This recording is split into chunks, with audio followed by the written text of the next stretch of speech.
introduce Fran. Fran Smith was born and raised in London, resident in Brazil, and has a deep understanding of the Latin and Anglo-Saxon cultures. She coaches both in Portuguese and English. She did her initial coaching training 10 years ago with the American schools Coach U and Corporate Coach U. She now has over 2,600 hours of experience and has held the PCC credential since 2019. And Fran has been acting as a leadership and executive coach for US-based coaching companies for the last 4 years. Fran also has a master's degree from the Aston University in UK and extensive experience in teaching English as a second language. She combines her two skills sets by running professional training programs for coaches on using English as their second language. And here you are, Fran Smith. Welcome to ICF South Florida, Fran. Nice to have you here. So thank you so much for the invitation, Valeska. It was very nice of you to ask me along to talk tonight. And we're going to be talking about coaching outside your comfort zone. And by that, I mean two comfort zones, the comfort zone of your culture, your original culture, and also the comfort zone of your original language. So we know that outside your comfort zone is where you develop. So this is a great opportunity for us to develop, and we'll talk about that together. Val, I know you're here. Catherine, I believe you're here. If you can at some point turn on your cameras, it would be lovely to see you. So let me just share my slides. I'm cooking, so I'm gonna have the camera off for a while, okay? You're cooking. Well, that's fine. I understand that. It is dinner time, isn't it, in the States? It is. And I was like, I don't want to miss your lecture or your talk, but I was like, okay. And the husband did not come home, so I had to come in and help everybody. So sorry. Okay. Well, I know you're listening, so that's fine. And if you can talk at some point and join in, that would be great, Val. Okay. Then, yeah, let's just have a look here at our agenda, what I'll be covering tonight. And first of all, we're going to talk about what culture is, and then where culture appears in the core competencies, the ICF core competencies. We're going to be examining Anglo and Latin cultures and comparing them. And I would really like your input about that.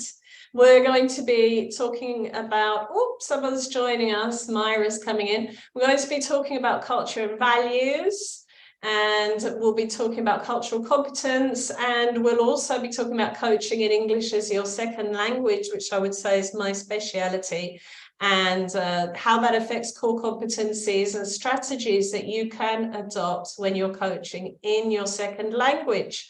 Well, I will be speaking in English. If I'm speaking too quickly, you're having difficulty understanding me, I might get excited and start speaking fast. Please write in the chat, slow down, Fran, and I will slow down. Okay, so what is culture? Culture is a very interesting word. There was some research done into the definition of culture, and the researchers discovered that there were, how many definitions of culture do you think? 1, 2, more? Manuela's saying something, she's on mute. What is it? I think more. More, indeed, more. Can you guess how many definitions of culture there were where these researchers discovered? I think because every, like in every maybe country or also part of countries, because I think that about Italy is very little, no? But we have a lot of different, I don't know if there are culture, but there are way to approach life. So even it's a very wide term, and researchers discovered there were 160 definitions of culture. So it's quite important that we establish what we're talking about. And what I'm talking about for the purpose of our discussion tonight is the shared customs, beliefs, values, traditions, and behavior in a large group of people. That's what I'm talking about tonight with culture. And you can see some key words in there for coaches, such as beliefs and values, right? Do you think that culture appears in the core competencies? What do you think? Any idea? Yes, I see heads nodding. Okay. So where might it appear in the core competencies? Don't worry, I won't make you remember them all. I will show you. I did a little bit of research, right? And what I discovered is it appears in several different ones. So first of all, we've got competence 1, which is demonstrating ethical practice. It says that the coach is sensitive to the client's identity, environment, experiences, values, and beliefs. Remember, in our definition, we had that culture includes values and beliefs. Of course, it's your identity as well. It also appears in competency 2, embodies a coaching mindset. Okay, so remains aware of and open to the influence of context and culture. And here we actually have the word culture on self and others. Now, I put self there in green because we are often not aware of our culture, right? It's like, do you like my glasses? Can you see my glasses? It's like we're born within our culture. And so everything we see is through the lens of the culture. And we don't even realize we have these silly glasses on. We're just looking straight through our cultural lens. And part of cultural competence is being more aware of your own culture, right? When I say culture here, I don't just mean where you're born. I also mean your gender, your age, your profession. These are all aspects of your culture, right? So a wider term than just geography. It comes in competency 4, with cultivating trust and safety, because we are seeking to understand our client within their culture. We're not going to be making assumptions. We're not going to be making judgments and making them feel threatened or not accepted, right? And it appears in competency 6, when you're considering the client's culture, their identity, their environment, as you are listening to understand what they're communicating. So you're considering the systems that they are within and that they come from, right? And that will be influencing what they're saying and your coaching conversation. Any comments or questions about that? No? Okay, so it's highly relevant to coaching, and that's the main point. Now, have you heard of Gert Hofstede? If you have, raise your hand. Yes, you have. Okay, Manuela, no. So, Val, not wanting to put you too much on the hot spot, but what do you know, if anything, about Gert, apart from his name? What do you know? He worked for IBM and he conducted a very long research, and there is a lot he can say about values and so, for example, Brazilians are collective people and Anglo-Saxons are more individual. So it's something that he noticed from his researches. Exactly, Val, and you'll see that in the second dimension. So yes, he worked with IBM and he was a social psychologist. I say was because he's passed away. He was working at the second half of last century in the 60s, 70s, 80s, 90s, and he was able to access data from the 50 countries that IBM had offices in, and from 117,000 employees. And with this data, he created his model of cultural dimensions. And we're going to look at Latin and Anglo culture using his model, just to give us a structure and a way to organize our discussion, right? So if you go to the website, and I put the website there because it really is an interesting resource, you can compare different cultures. So if you have a coachee who is going to another culture, you might encourage your coachee to go there and put his or her culture and the new culture, and you can have a discussion around that, what you discover. Doesn't have all the countries in the world, right? But it does have a lot of them.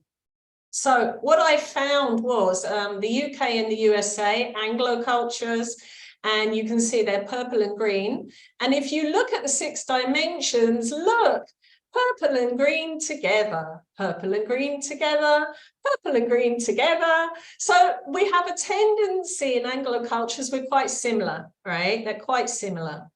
And then we've got the Latin cultures here. So we've got blue and orange, and look, they're both high, whereas here they're both low, and here, right, they're both much lower, and the Anglo much higher. So we have some similarities, but we also have some differences. Like here, look at Venezuela up here, very high, almost double of what Brazil is. So not identical by any means. Power distance. Anyone got any idea what power distance refers to? No? Okay. So yes, hierarchy, exactly. And what could you observe about Valeska, right? About hierarchy in the US compared to hierarchy in Brazil, for example? Yes. Brazilians are much more focused or respect more hierarchy than the other 2 countries, that the United Kingdom and United States. And that means for me, I don't know if I'm correct here, like the way you talk with the person who is in a higher position than you, yes. How the relationship is created there. That's right. So when I came to Brazil, for example, I was working as a coach, working with the CEO of a small company, and also with some of his direct reports. Now, when we went out at a social occasion, I saw my direct reports transform because their boss was with them. And they became very quiet, very deferential, very concerned about the way they were acting. And I was frankly surprised, because if I were in England in a small company with my boss, I'd be having a drink, I'd be treating them almost as an equal. So you see that difference between the superiors in a work context and how your coachee reacts to those superiors. And as a coach, I'm sometimes chosen, and you may be chosen, because you're living in another culture. And your coachee wants somebody who understands that experience and can work with them on that experience, right? So recently I was working with an Argentinian who was reallocated in Silicon Valley. And she had an issue with her boss. She wanted more, she needed more information from him. And we were preparing for that conversation. As often happens in a coaching conversation, you might be preparing. And my observation was that she was so subtle in her approach that he actually may not have got the message at all. And I was saying, you can be more direct, you know. So this is the thing, because she was wearing her cultural glasses, her lens, she thought that she needed to be supple and give lots of information, and that he would understand that subtlety. But I felt that perhaps he wouldn't. Do you have anything to share, or any kind of situation that you can think of where this power difference came in and influenced a coaching situation or a personal situation? I have. Yeah, Please. both of you. Okay, one at a time. Manuela first and Valeska, yeah? In my case, because I am also a mindfulness teacher, no? So in US, I studied mindfulness, and then with my professor, one time she asked me to present and to give to make a presentation about trauma in order to relate trauma and mindfulness. And yes. So I thought that I would have like made the presentation, but she would have like present all my PowerPoint to the students because this was her class. And Yes. because in Italy, like a professor doesn't want another student to become a professor for a while, because also I was also a participant of this class, and she like asked me to present because I am more skilled in trauma than her, and then I had the opportunity to present my PowerPoint to the whole group. So she didn't mind that it was her class and I was a student in the class.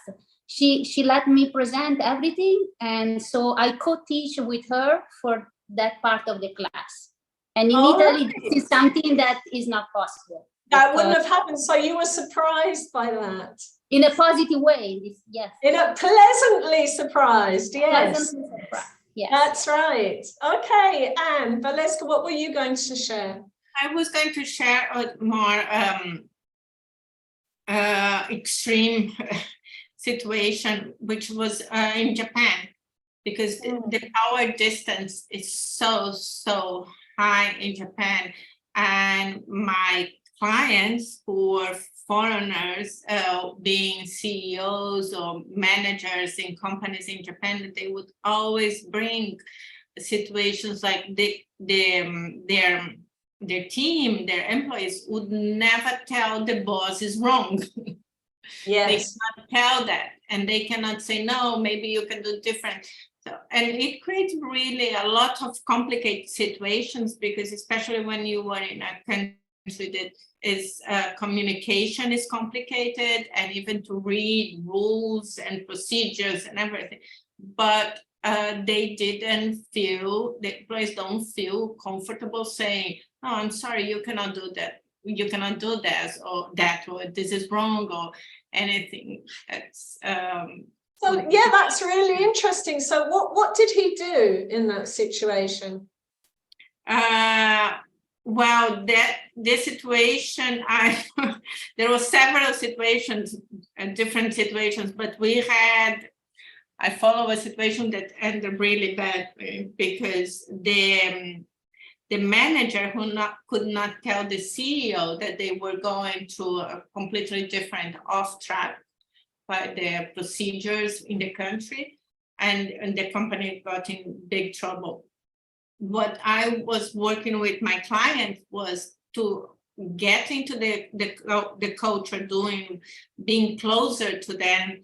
And because in Japan, they also socialize as part of the I was thinking about that. You might be able to talk to them individually, and in another situation get their trust. Yes. To create that moment of trust. So it was not going to happen in the office.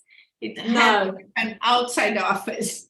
Exactly, which reminds me of what Lisbeth was saying when she was talking about culture, of treating the others as they would like to be treated. So instead of trying to convert them to your way and your culture and say no to the boss, which is unlikely to happen, how do they share information? They must have a way and discover their way and go their way. Yes.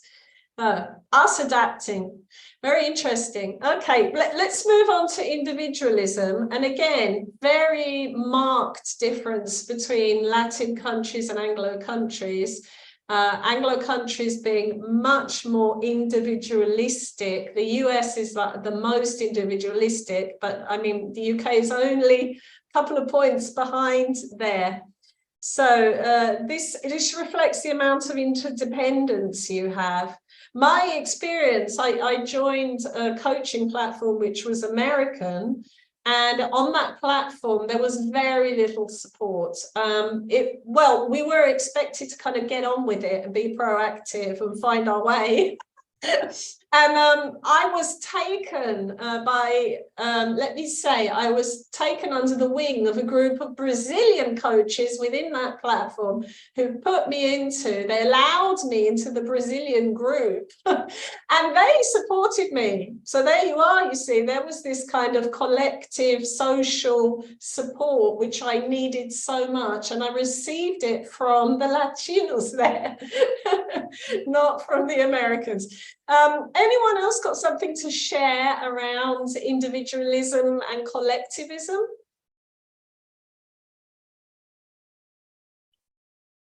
No? I had an experience. Yes, I wanted to start also a mindfulness practice, and I thought at the beginning to join with one of my former colleague when we were students, and then I ended up like understand that I understood after knowing her for a while that she was not interested in collaborate with me. She was interested in starting with me and then having a group of clients and then have her own business.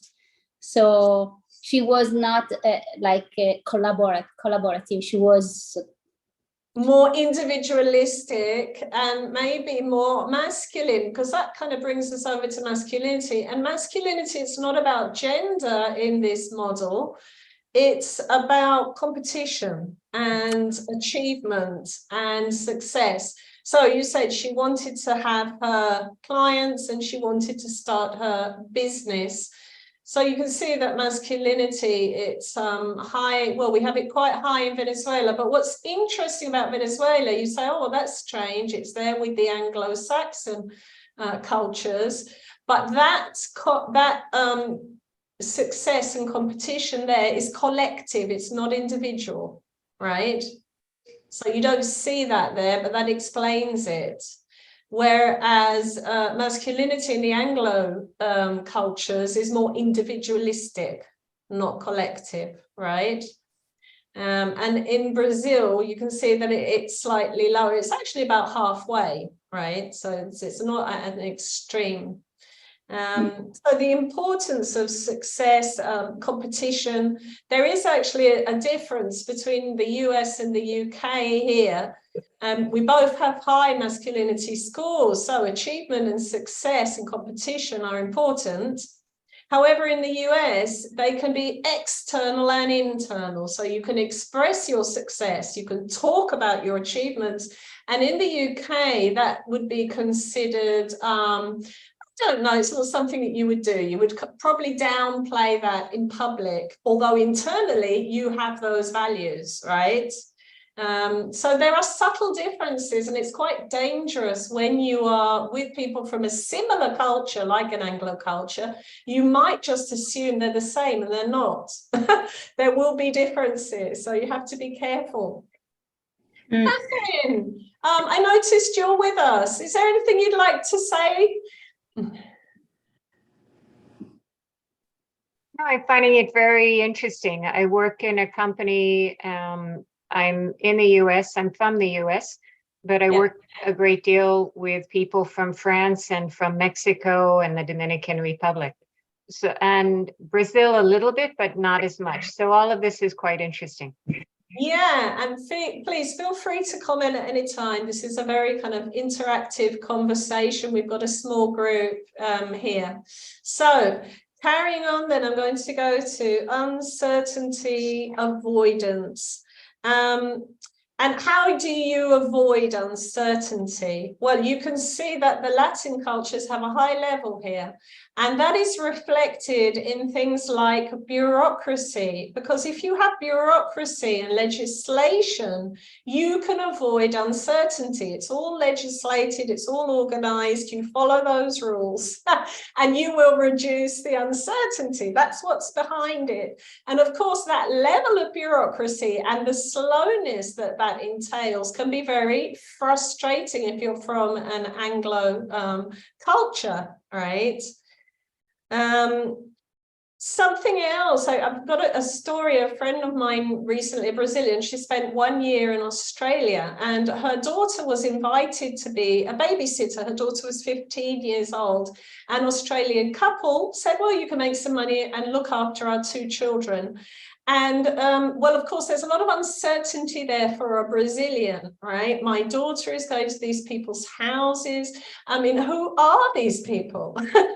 And she could not believe that they didn't want to meet her daughter in advance, that they would trust her daughter to be with their children. And she actually went with her husband to meet them. She took her daughter because she couldn't stand the uncertainty of not knowing who these people were. And she said it was like a role reversal. In her opinion, they should have been the ones who were not trusting and who were trying to do everything they could to avoid uncertainty. But it was the absolute opposite, right? Anything come to your mind about this kind of situation with rules and trust between cultures?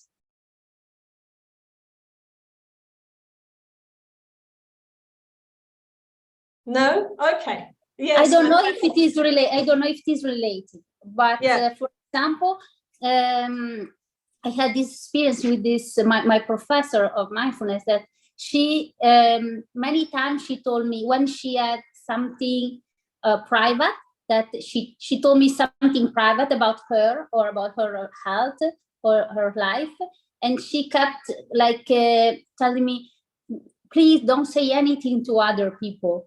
But for me it was obvious, because obviously that especially about health or something, these are very private information, no? And for me it was obvious that I never say something now so delicate to another person. So I don't know if is it related with a certain avoidance and trust or not. It's not related with this. Well, there's a higher degree of privacy in Anglo cultures, you know. So maybe she had a poor experience and then, but I don't know. It could be a personal thing as well. We don't want to go too far with these. We're talking in terms of stereotypes here, obviously, right? Because we need to discuss the differences. We're going to get into the realm of stereotype, but there are individual differences as well. So something I've noticed about uncertainty avoidance is that Latin culture, Latinos tend to give more information, right? So when you begin a business meeting chatting, that chat it has a purpose, right? You're not wasting time, you're getting to know each other better. And then you can trust each other more, right? So that's uncertainty avoidance showing itself. Right? More information in body language, more information in facial gesture, in facial expression.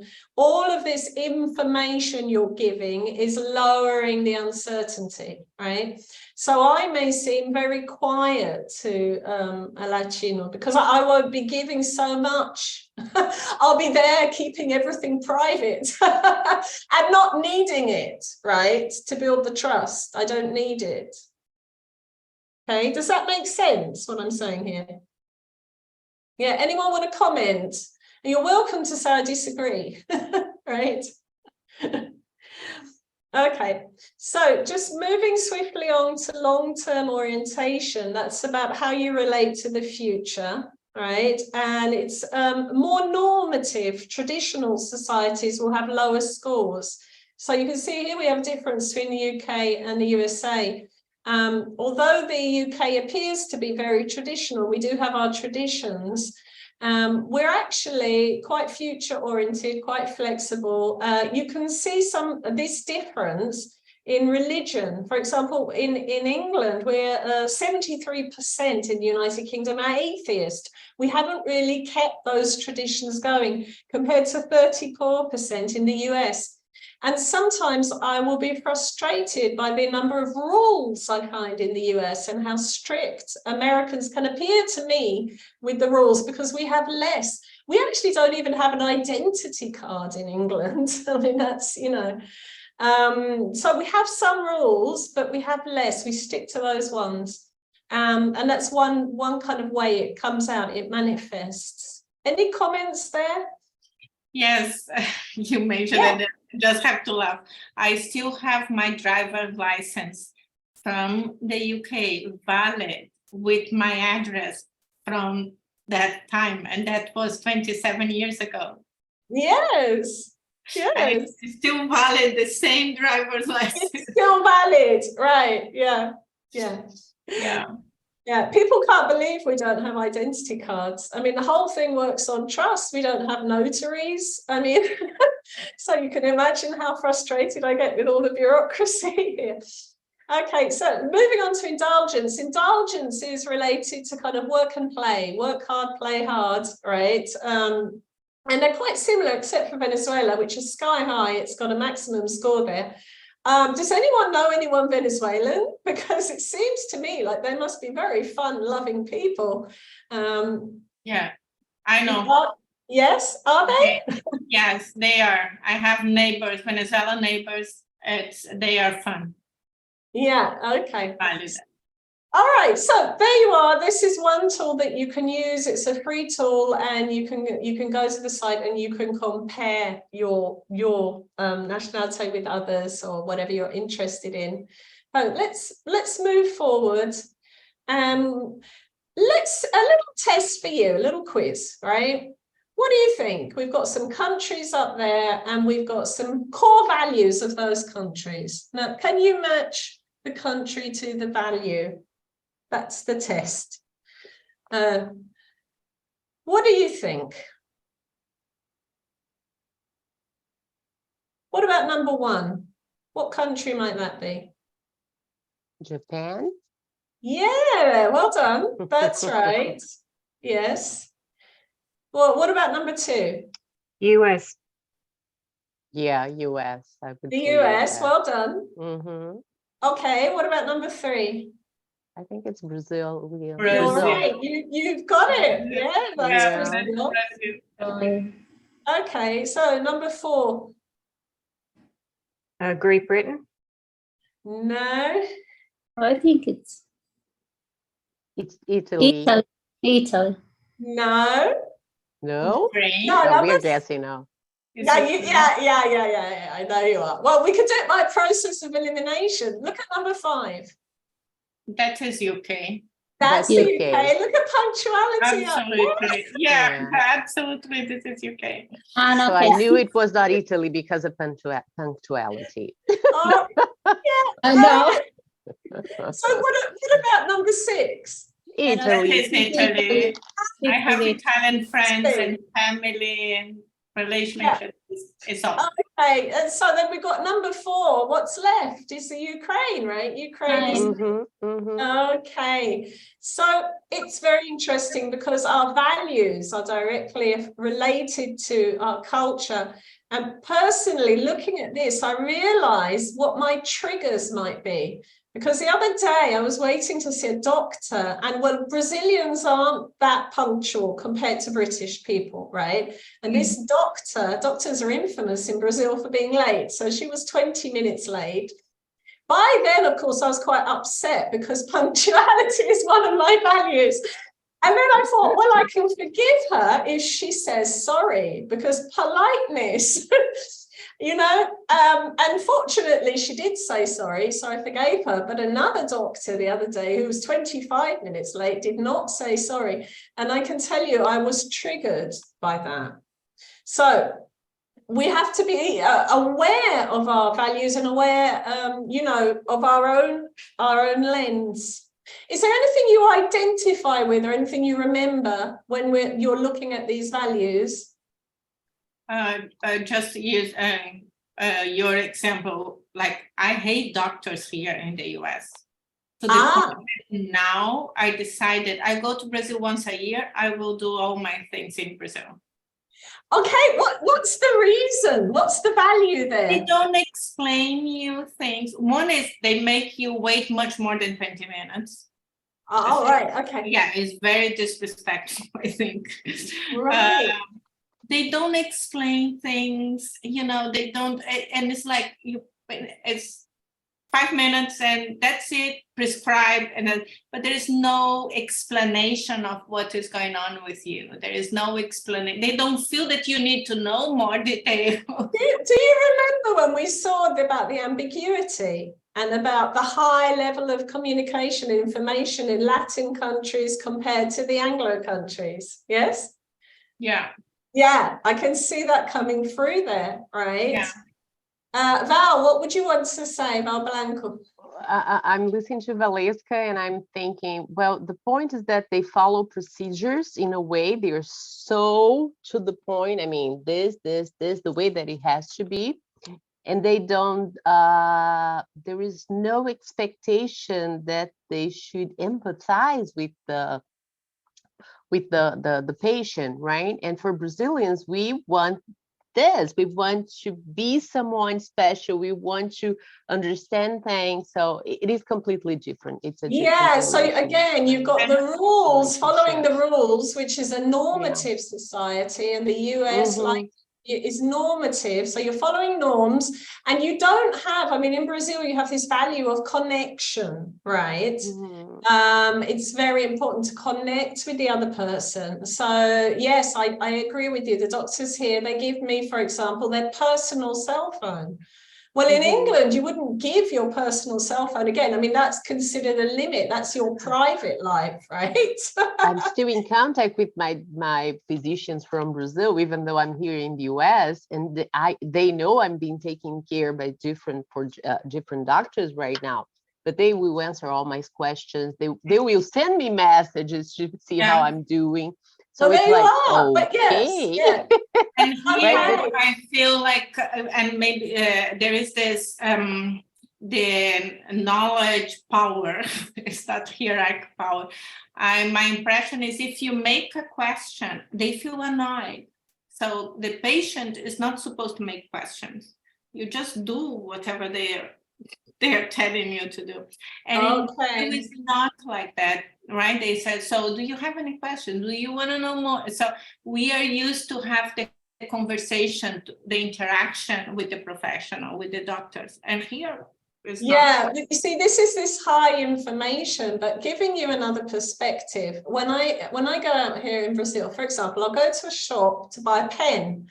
And I'm going to buy a pen. All I want is a pen. And the person will say to me, oh, you've got an accent. And I'll say, yes. And I'll say, really? Where do you come from? Why are you in Brazil? Ask me the most personal question. You see, and of course in Brazil that's fine, they just want information and they're connecting, but I find it, well, where did my privacy go, you know?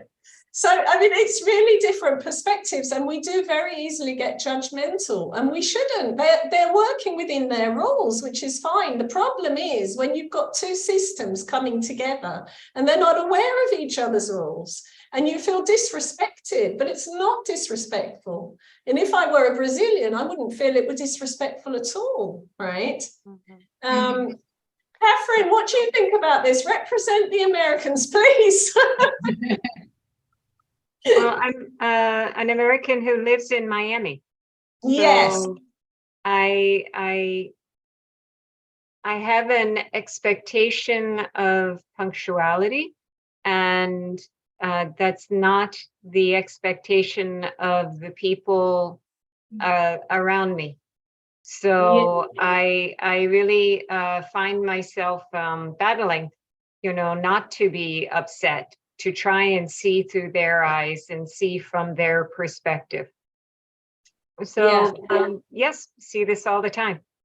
Yeah, so this is it. We need to be aware, and we need to realize that it's not disrespectful. It's just that they're operating within their cultural norms, right?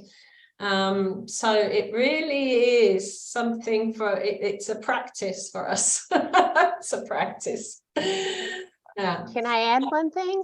Yes, please do, Val. Looking at the graphs, and I knew the research, right? I had studied that before. So one thing that calls my attention and as a coach is that we need to be aware of the extremes or the top values that might be important, like the way you did was really great. You put the ones that we could really find out what country you were talking about, right? So knowing that helps a lot. Brazilians, if you notice, we are close to the middle. We are always close to the middle.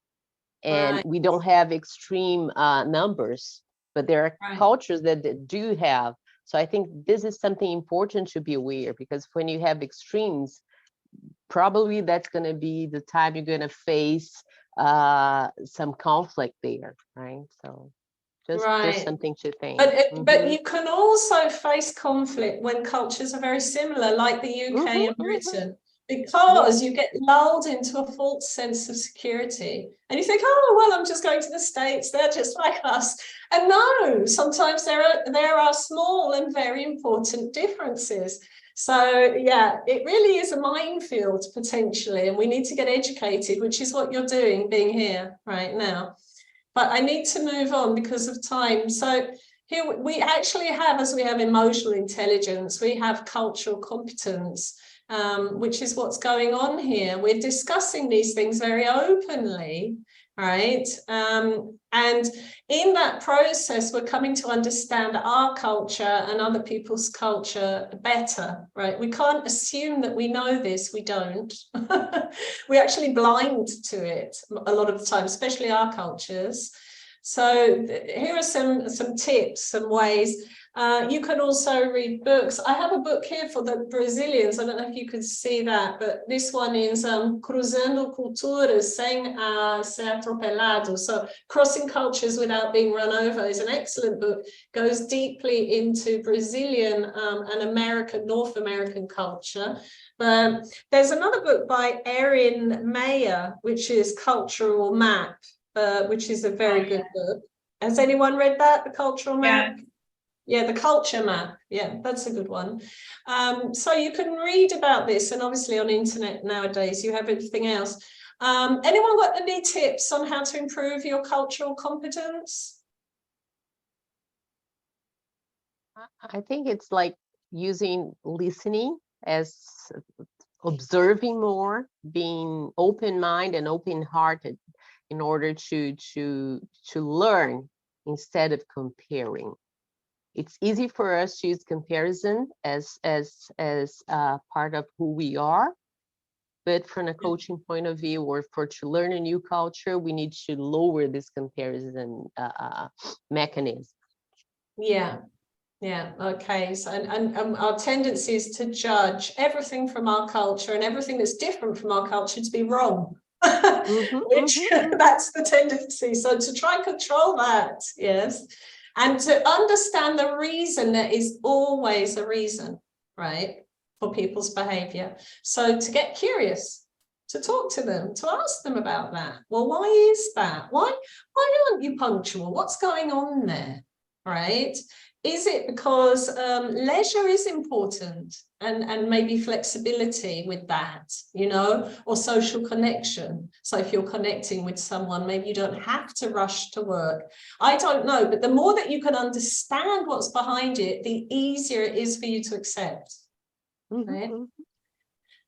So moving forward, because we really don't have long, we're down to just 2 minutes, which isn't really long enough to talk about coaching in a second language at all in any depth. But what I will say is that it appears, it affects the core competencies when you work in a second language in several ways. And tips that I can give you, if you want to be ethical, I would be aware of your level of English. And my advice is to not coach until you have a decent level, which would be B2. B2 is upper intermediate, almost advanced, right? You can find your level by doing a free level test. I've given you one there in 10 minutes, and that will give you a good idea of your level, right? Apart from that, if you are coaching in English as your second language, say that on whatever platform you are on, advertising that you do that in English. Say, I do that in English as my second language, and have a good agreement in the first session. Again, this is about ethics, saying, well, I'm working in my second language. How do you feel about that? and put that topic on the table for discussion to avoid problems down the line. So if I don't understand you, what will we do? If you don't understand me, what will we do? Right? You can preempt, and that will only create trust with your client. And you may be worrying, thinking that your client is judging you, and your client may not be judging you at all. Your client may indeed be very happy to be working with you in a second language, may be full of admiration for you for being able to speak a second language, may feel more comfortable because the power levels have changed, right? So get it out on the table. Watch other people coaching in their second language. If you have limiting beliefs, you may think you're not such a good coach in your second language. You can watch master coaches working in their second language on YouTube, and you'll see that they don't speak especially fluently, but they coach incredibly powerfully, and that might prove to you, right, that there is a lot more to coaching than just language. And actually, I've known coaches who develop other abilities like intuition, reading, non-verbal communication more because they can't rely so much on the language, and they start developing as coaches in other ways.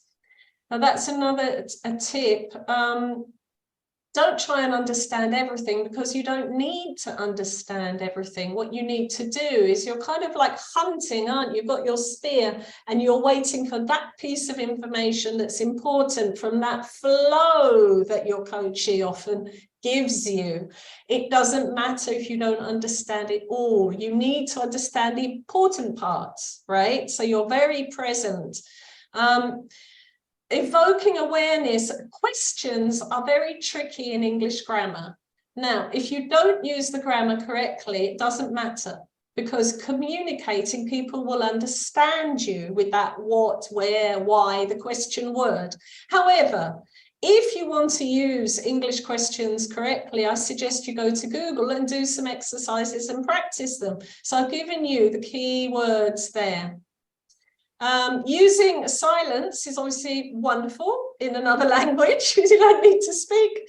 Metaphor sometimes worries coaches, but metaphor, if you're a good coach, you will be using your client's metaphors. You will not be creating complex metaphors for your client to use. So it is more a question saying, client, how could you compare this situation? What comes to mind as a comparison? And then using their metaphors, which will probably be simple ones, right? So I rushed through the end there. If you would like to stay connected, I encourage you to connect with me on LinkedIn, Fran Smith Coach, and I have a website and I run courses for coaches. And that is it. Woo, that was fast at the end. Can we take a screenshot? Myra, can you turn on your camera, or is it not possible? Yeah, give me 1 second. Okay, make sure you're looking fantastic. Who has the final question or comment? I know I went very fast at the end, sorry. I had a client when I was in Japan, British, and talking about this using as a second language, and that was years ago, so my English was even worse. And he said something I didn't understand. I asked it, and he said again, and I couldn't understand.